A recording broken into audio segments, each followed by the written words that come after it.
Good evening, Garden City. I'd like to call to order our city council meeting for Monday. Excuse me. Can we close that door, Brian? I'd like to call the city council meeting to order for Monday, February 19th, 2024 at 7 p.m. First order of business is our opening ceremonies, which will consist of the national anthem, followed by the Pledge of Allegiance, followed by a moment of silence for those service members who have given their lives for our country. If everyone would please rise.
I pledge allegiance to the flag of the United States of America and to the republic for which it stands, one nation, under God, indivisible, with liberty and justice for all.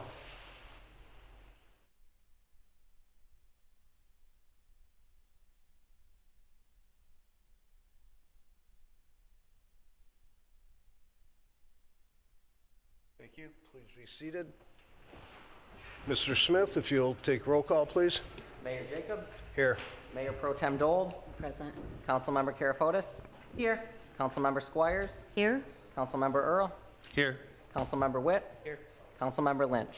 Show Councilmember Lynch absent and excused, please. You have a quorum of 6. Okay, thank you. Okay, item 4 is the approval of the agenda. Mayor, Councilmember Witt. I make a motion to approve the agenda for Monday, February 19th, 2024, as presented. Support.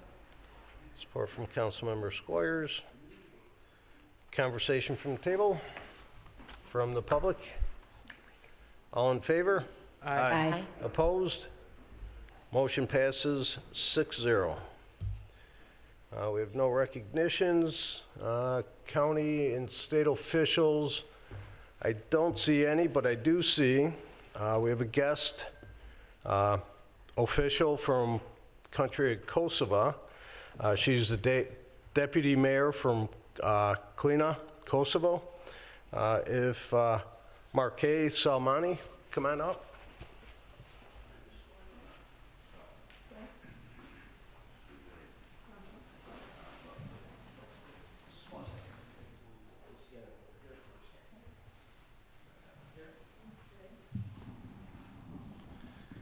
For those of you that don't know, Tony is here as a kind of a translator for us.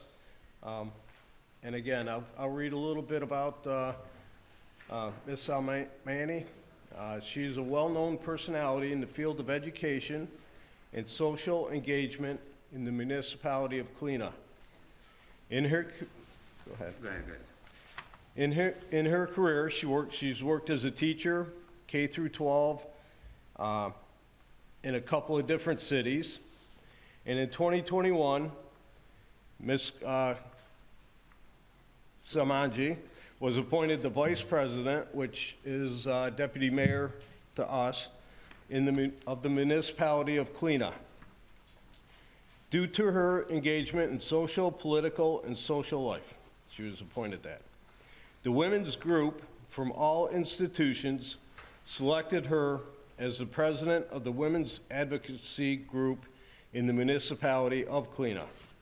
She's also the chairperson of AGK, branch in Klina, and vice chairman of AGK headquarters. In addition to political and educational engagements, she has shown talent in poetry, publishing her first book of poetry, Time is a Violin, which mainly summarizes creations from the time of the Kosovo War. Marquis Salmanji is engaged in many activities that contribute and advance the issue of gender equality in Kosovo. Her efforts and contribution in various fields make her a prominent figure in Kosovar society.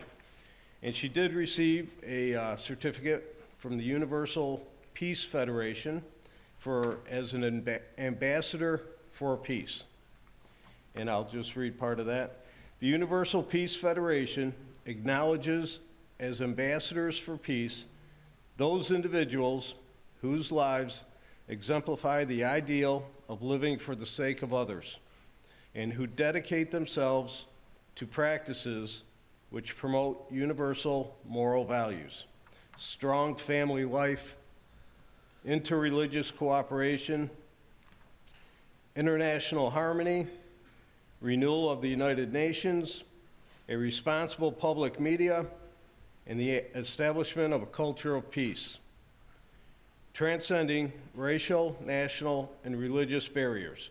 The ambassadors for peace contribute to the fulfillment of the hope of all ages, a unified world of peace wherein the spiritual and material dimensions of life are harmonized. And they recognize Ms. Salmanji, and we would like to recognize her with a certificate congratulating you. Faleminderit shumë. So, Thank you very much. Faleminderit, unë jam shumë falenderuese që na dha mundësinë të jemi sot këtu para jush. She's grateful for giving the opportunity to be in front of you, before you.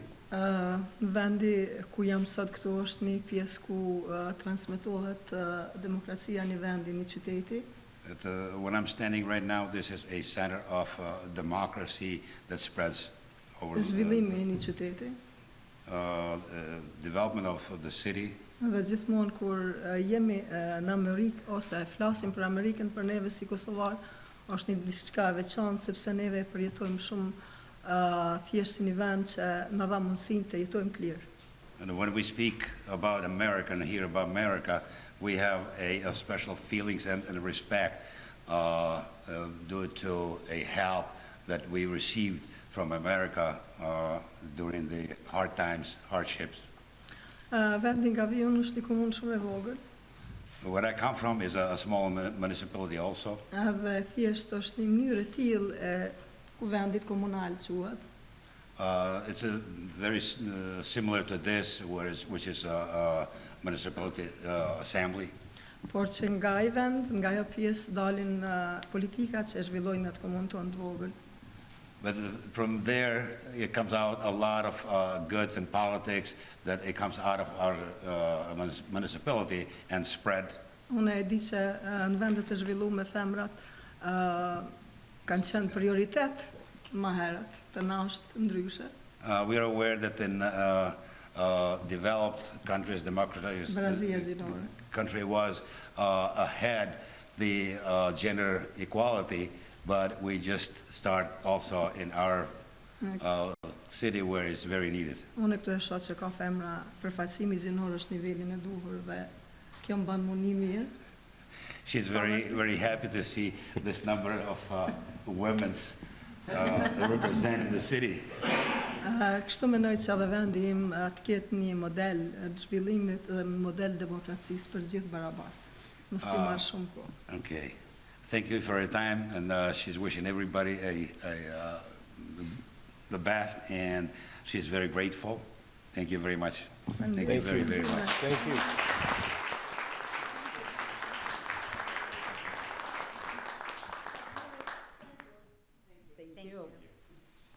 Thank you, Mr. Mayor.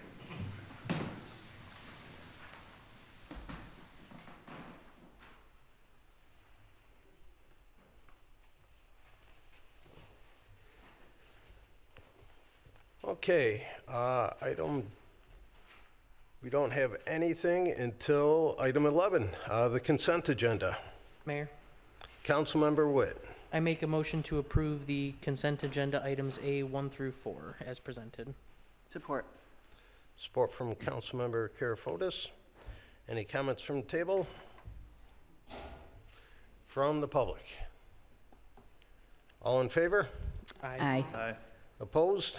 Motion passes 6-0. Okay, action items. We have, first item is the proposed zoning ordinance amendments. Mr. Ortega? Yes. Good evening, Mayor, council members. We're here tonight to consider some rezonings to additional properties. The Planning Commission has undergone implementation of their master plan by achieving some of their goals, one of those being the elimination of the O1 office district. The intent is to simplify our ordinance standards and also giving property owners more options to redevelop their land and a wider variety of tenants for them to lease. While this rezoning will accomplish that, it will also still protect residents by requiring compliance with our ordinance screening and use standards. So now that the next step in this process is the rezoning of certain properties that were O1 office to a new district. The first of those being 6985 Merriman from the O1 to propose to C2. So this proposed C2 rezoning would allow various retail and service uses on the site. However, just to be specific, it will not permit things such as auto sales, gas stations, bars, smoke shops, and party stores and the like. Those would not be permitted in the C2 district. This rezoning would be consistent with the master plan. It's compatible with the adjacent property when this site is redeveloped in accordance with our regulations for screening. And in the end, this does further the goals of the master plan. There are 8 other properties, and I can go over those really quickly in terms of the same because they're grouped into 4 different types. The second is 6755 Merriman Road, which is the Amazing Dental Office, 6721 Merriman Road, which is the Model A Restorers Office, 30260 Cherry Hill, which is the Optima Dental Office, and 27676 Cherry Hill, which is the Cherry Hill Dental Center. The proposal is to rezone these from O1 to C1 local business. C1 will permit retail sales and service uses, as well as carry-out restaurants after special use approval. And a key aspect of this rezoning too is that the existing uses on the site will remain. The new regulations that would be applicable to them would not negatively impact them in any way. There would not be any change in the setbacks and any other type of requirements for them. It would actually mainly just allow them to continue as they are, while also, once again, giving them, the property owner, an opportunity in the future, if they so desire, to have a wider variety of uses.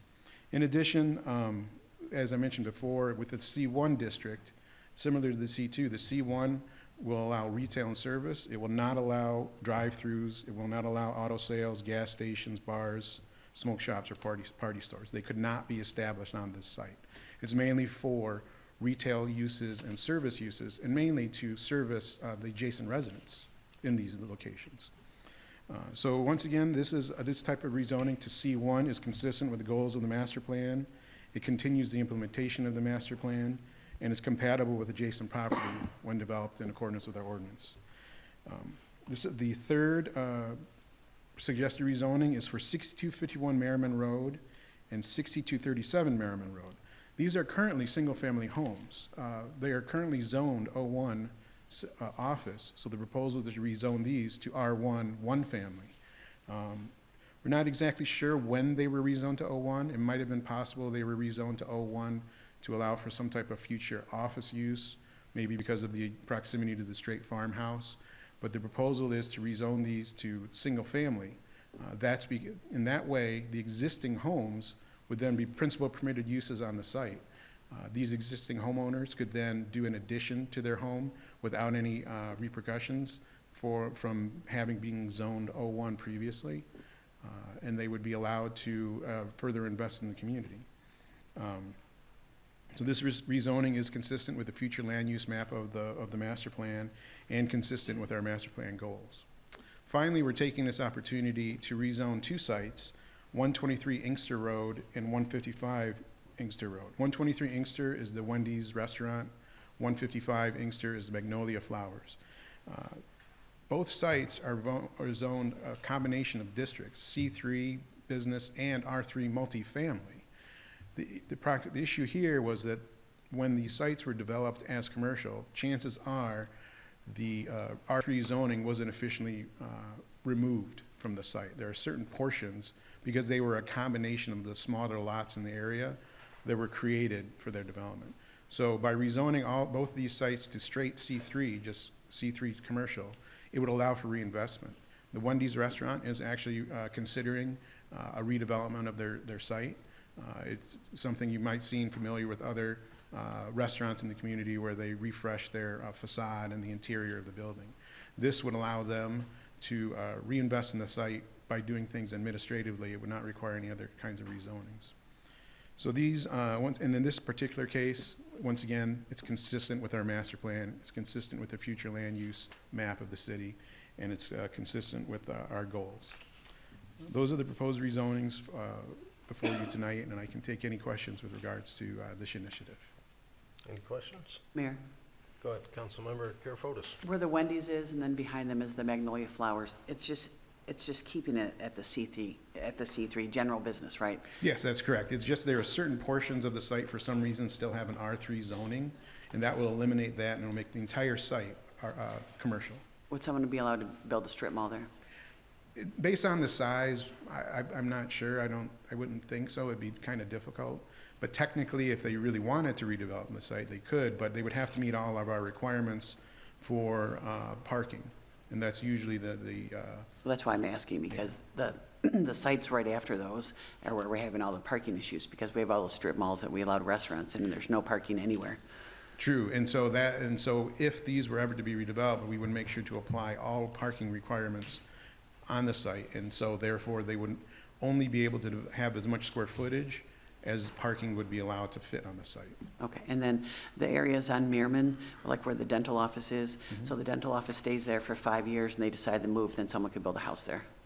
No, with the dental office, they're actually proposed to be C1 local. That particular site is being requested for C1 local, so they can remain, and then they could be redeveloped as a retail use, a service use, or an office. Okay. Any other questions? Okay, motion is in order. Mayor Pro Tem Dole. I motion to approve the proposed zoning ordinance amendment to rezone the following properties. A, rezoning of 6985 Merriman Road from O1 Office to C2 Community Business. B, rezoning of 6755 Merriman Road, 6721 Merriman Road, 30260 Cherry Hill Road, and 27676 Cherry Hill Road from O1 Office to C1 Local Business. C, the rezoning of 6251 Merriman Road and 6237 Merriman Road from O1 Office to R1 One Family Residential. And D, rezoning of 155 Inkster Road and 123 Inkster Road from C3 General Business and R3 Multiple Family Residential to C3 General Business. Support. Support from Councilmember Karafotis. Any further comment from the table? From the public? Okay, all in favor? Aye. Opposed? Motion passes 6-0. Okay, item 2 is special land use for 32850 Ford Road. Mr. Ortego. Yes, Mr. Mayor. So the Suburban Chrysler Dodge Jeep Ram automobile dealership at the northeast corner of Ford and Vinoy is requesting to demolish the existing one-story standalone used car sales office and construct a new Jeep showroom that would be an addition to the principal showroom on the west portion of the site. This addition does require the applicant to go through the special land use review and approval process. So at the latest Planning Commission meeting in February, a public hearing was held, and then the Planning Commission has recommended approval of this special land use contingent upon site plan approval. The Planning Commission did also, at that meeting, grant site plan approval contingent on submitting a revised plan that requested some additional landscaping, just to enhance the site slightly. I would note that the existing site is in compliance with all our special requirements for a automobile dealership. It meets all the standards and those requirements. Therefore, that's why they're recommending approval. So before you tonight is two options. One is you can choose to accept the Planning Commission's recommendation to approve of the use and then grant final approval for the auto sales use. Or option two is you can choose to schedule a public hearing and discuss this issue at a future council meeting. Okay, thank you. Motion is in order. Mayor, Councilmember Witt. I make a motion to approve the attached special land use request to approve a special land use in the C3 General Business Zoning District for the addition to an automobile vehicle sales dealership at 32850 Ford Road. Support. Oh, so just to point of clarification, so your options are today that you can either not take it under consideration, and thus the Planning Commission's recommendation of approval becomes final approval, or if you would like to discuss it further, you can do option two and make a motion to take it under, consideration, and then we would schedule a public hearing for a future meeting.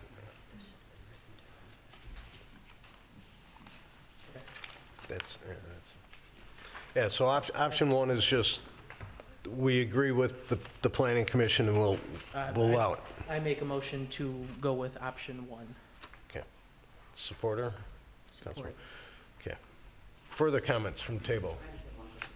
Councilmember Karafotis. Just, I'm sure everybody's wondering, so there's already auto sales there, why do we have to prove that there's auto sales there again on the same property? Just because they're building another building? Well, the issue was that actually they've been there for a very long time. We went back through and searched through the records, and even past the 50s, the 60s, they were there.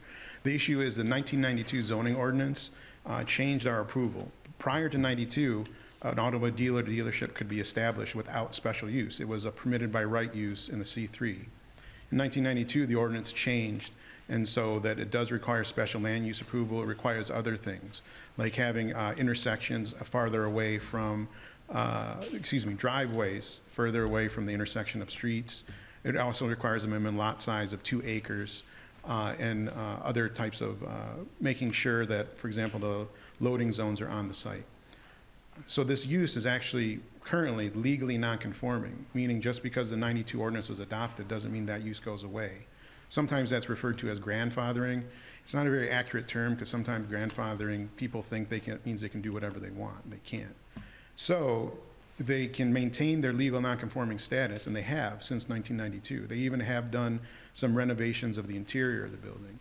The only issue becomes when they add on to the building, they're technically increasing the use.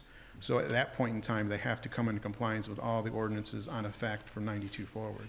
The benefit of this is that the site was already in compliance with everything on their books.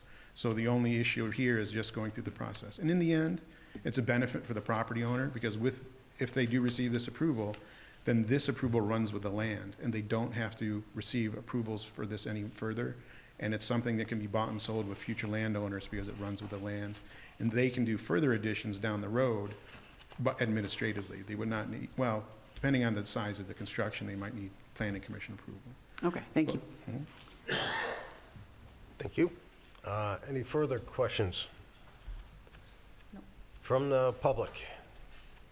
All in favor? Aye. Opposed? Motion passes 6-0. Thank you. Item 3, vehicle purchase for the fire department.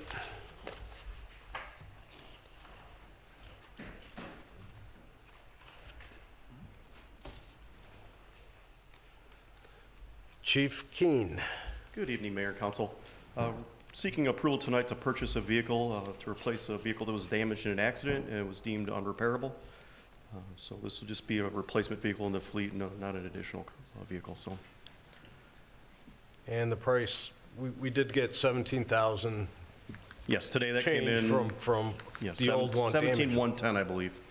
So our actual cost when it's done is 28,037. Correct. So. Motion, Mayor? Councilmember Squires. I move to authorize the fire chief to execute the necessary documents to purchase a 2024 Ford Explorer vehicle at the Michigan State bid price of $45,147.94 from North Brothers Ford of Westland. Support. Support from Councilmember Witt.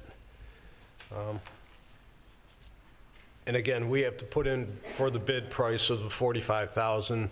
The $17,000 we've already received a check for, and it goes back into the general fund. That's So- correct. Okay, further comment from the table? From the public? All in favor? Aye. Opposed? Motion passes 6-0. Thank you. Thank you. Okay, we have no other business. Item 13, public comment for non-agenda items only. You'll have 3 minutes. Anybody wishing to speak to the council? Yes, sir.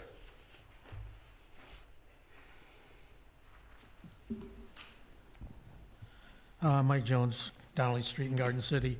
Just wanted to invite everyone, public and council, to our annual pig race, which is our biggest fundraiser of the year. Will be taking place at the Radcliffe Center on March 9th. 9th. And if you're interested in participating in a good project to help kids around the community and across the country and the world, the Kids Against Hunger program will be taking place at the high school on March 16th? On March 16th. And we're looking for volunteers. We're going to be preparing several thousand meals that will be distributed to kids in need around the country and around the city. Thank you. Thank you, Mr. Jones. Councilmember Dull. Mike didn't mention it, but he was at the podium representing the Garden City Kiwanis. So if you're interested in either the pig race or the Kids Against Hunger, you can go to our Facebook page and all the information is there on how to contact someone. Thanks. Thank you. Any further comments from the public?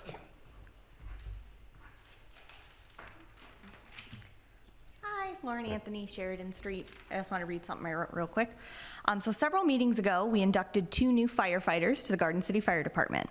After the ceremony was completed, instead of the usual recess being called so family members and friends could leave the meeting room, the mayor got up to the podium and presented our city manager with a plaque congratulating him on his 5 years of serving as our city manager. It was pointed out then, and several times since, that this was the longest any city manager had served in Garden City.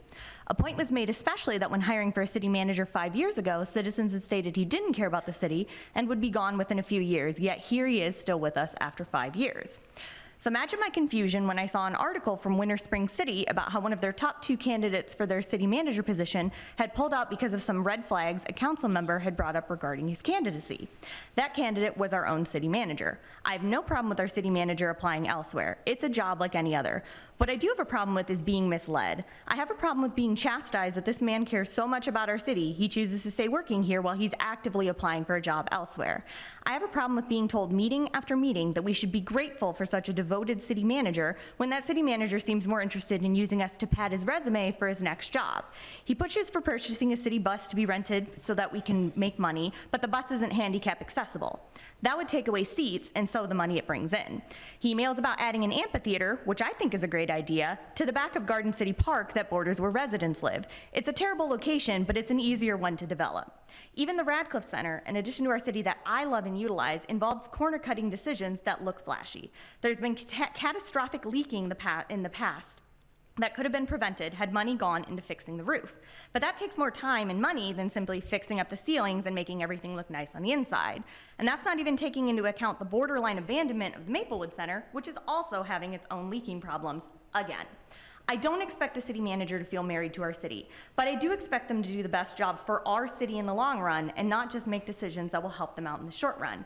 I don't expect all city council members to make the exact decisions that I want all the time, but I do expect them all to be upfront with us instead of misrepresenting things to make an unpopular city figure look better. I understand that these decisions help boost our revenue and that can look good, but if we're making these decisions at the expense of our citizens, then what's the point? Thank you all for your time. Thank you. Anyone else? Okay, no further public comment. City Manager's report. I have no comment this evening, Mayor. Thank you. Thank you. Mr. Smith. Yes, so I just want to give council and mayor and the general public an election update because it is fast approaching now that the presidential primary is in February and not March. Our early voting center opened on Saturday, so we're 3 days into early voting. So far, it's going really well. We've had residents come in and, just to check it out and like, oh, I'll vote while I'm here. So if you're interested in voting early, it works, like I mentioned at the previous meeting, much like your precinct does on election day. You come in, you get a ballot, you feed it into a tabulator while you're there. So that's going to be running every day through Sunday from 8 a.m. till 4 p.m. at the Garden City Police Department in the multipurpose room. If you can't make it into early voting and you want to go to your polling place on election day, that is still an option. Next Tuesday, it's going to be all your regular precincts where early voting citywide is at the police department. You would go to your normal precinct next Tuesday. Polls open at 7. They close at 8. Anyone who is in line at 8 p.m. will be permitted to vote. And also, you can still also vote by absentee. If you have an absentee ballot out there, please get it back to us. It has to be back by 8 p.m. on election night. At this point, being a week away, the best option would be to bring it to City Hall during business hours or utilize one of our 2 drop boxes outside of City Hall here or at the Radcliffe Center. And, mail might not get here by 8 o'clock next Tuesday, so I would recommend in person or use a drop box. And one more point of information, make sure if you have an absentee ballot to sign the envelope that comes back to us. Our staff has made a lot of calls over the last couple weeks. People are forgetting to sign. If you don't sign your envelope by 8 p.m. on election day, we cannot send it to the counting board on election day. So double check, 10 seconds can save a lot of time and another trip, to City Hall. Make sure you're signing your envelope. That's all I have today. Okay, Mayor Pro Tem Dole. I just have a couple of things. I wanted to ask our city manager if, where we were at with looking into creating an ethics committee. Yes, Council, I believe that'll be actually on the next agenda. Okay. The attorney is just finalizing it. So they'll be calling for a public hearing, I believe, would be first, if I'm not mistaken. Okay. Yep. And the other thing would be, I wanted to ask, I'm not sure if it would be at this table or if it would be during our budget meetings, but to take another look at that 1.5 mils that went through during COVID. Probably be a budget. Would that be a budget meeting? Yes, Council, be a discussion at council meeting of what you'd return, what you'd cut from the budget at that point, yes. Okay. Thank you. All right, thank you. So, thank you. Councilmember Witt. Nothing tonight, Mayor. Thank you. Councilmember Squires. I have nothing. I have nothing tonight. Thank you. Thank you. Councilmember Karafotis. I just have a couple things. Once again, I'm asking for a budget for Radcliffe. When reviewing our invoices and finances for every month, I realize we're spending more money than I thought that's not covered by the grant. I know the grant covers specific things like the HVAC and our roof and our bathroom updates that we're going to do, the doors, the cameras, the gym and all that, but it doesn't cover some other things that we're doing. So these things are all amazing, and Radcliffe's turning into a beautiful community center for our residents, and hopefully we start to utilize it more, and it becomes an asset to our city, but I think that we need to make sure that our council has some oversight on what's being spent at Radcliffe. So again, I'm asking for a line budget. We asked for that many times since this all started. The other thing I had was regarding our master plan. I first asked about redoing our master plan back in April of '23. That's a long time ago. That's 10 months ago. Our master plan is currently from 2015 with a revision in 2017. We're supposed to review it at least every 5 years. I was told that it goes to the Planning Commission first and then is approved by council if we make any amendments. I've been reading the master plan, and I recently read in the first couple of pages that it says, every 3 to 5 years, a joint meeting between the city council and the planning commission should be held to review the plan together and make changes or amendments that become necessary. I don't think we've ever done that, had a joint meeting together. No, and. But it says that's what we're the supposed to do. The planning commission has asked for that also, and. Well, that's what I was going to finish saying, is that the planning commission, on their most recent note, says that they want more input from other city entities, and that includes us. So one of the problems I have with the talk that's going on about the master plan is that we had McKenna look at it and do like a little memo or a report, and they used statistics from 2010. And the planning commission wasn't very happy with that either. I mean, we paid for this report, and they said, well, we don't see the need to use new statistics. That's the same statistics from a plan that we had from 2015. We've had the 2020 census. So if we're paying for those kind of things, I think we need to really stress that it should be updated as much as possible. Our median household income has changed. Lots of things have changed in our city since 2010. One of the other things I read in the master plan that we do the survey for our residents. We haven't done that since 2014. I know that the Planning Commission is kind of leaning towards not actually redoing the master plan, but just, again, doing some amendments. I think that we need to redo it. We need to get more input. One of the things that came up as a very one-sided thing from our residents, that they said we need to get more high-end single-family homes and affordable housing for our seniors and retirees, but that new developments of apartments and duplexes should not occur. We have not been listening to that at all, so we should get some more input about that. That's something that we need to listen to what our residents say, and I think over 60% of our residents said that the last time 10 years ago. So we should start listening to that.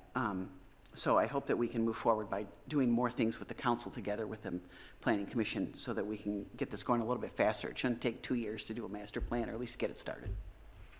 And one other question I have is about departments. Our council has reminded repeatedly that our city has 6 principal departments, and we talk about creating new departments like the one for our DDA director, the building department, and the community development person. Our not our master plan, but our charter talks about how the council actually can develop new departments, and I think we need to do that. Number one, it says principal departments. It doesn't mean that there's not other non-principal departments, and it says the council can add departments at any time. It doesn't, by just an ordinance, it doesn't say we have to change the charter. So I think we need to do that and get things set straight so we know that we have a resource department, we know we have this community development department, and we know we have a communications department. All those things right now aren't considered a department, and I think we need to do that. Okay. And that's it. Thank you. Councilmember Earl. Nothing tonight. No? You're not going to talk about Little Shop? No, I'll bring it up later. Okay. I have a couple things. First, I attended the firefighters charity bowling yesterday. Well attended. I believe about 90 some bowlers. Not me. Not my forte, but there was great turnout, a lot of baskets, a lot of charity baskets, and I don't know what they ended up raising, but it goes to community charity things that the fire department chooses. I will say this about the city manager. He was recognized for 5 years, being the longest tenured city manager, and in those 5 years, 6 years now, in his 6 years, he has been fully committed. Does that mean he can't look for another job or something maybe closer to where he wants to retire at some point? He can. But in the time he's here, I know he spends weekends answering a lot of couple council people's questions. He doesn't take it as a 9-to-5 job, Monday through Friday. He works all weekend, 7 days a week. So to say he's not fully committed is wrong.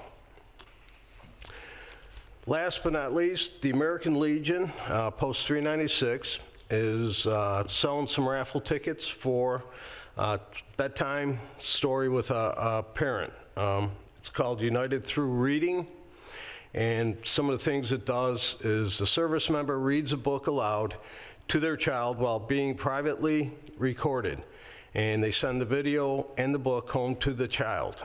These are obviously troops that are away from home for extended times. The child at home watches the video and follows along with the book. While the child watches the video, the caregiver captures the child's reaction and shares it back with the service member. The service member receives the feedback and is encouraged to record again.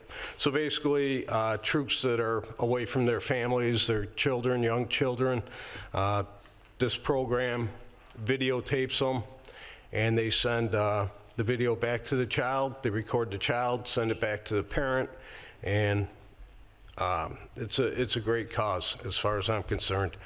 And if anybody wishes to receive a ticket, there's a Venmo code. It was on the screen, or you can stop in at the American Legion and buy a ticket. And that's all the comments I have. I need a motion to go into closed session to discuss some labor negotiations. Mayor. Councilmember Dole. Motion to go into closed session to discuss labor negotiations. Support. Support from Councilmember Karafotis. Further comments? All in favor? Aye. Got to be a roll call vote. Oh, that's right. Oh, roll call. Councilmember Dole, Aye. Councilmember Karafotis, Aye. Councilmember Witt, Councilmember Earl, Aye. Councilmember Squires, Aye. Mayor Jacobs. Aye. Okay, this meeting is adjourned or going into closed session.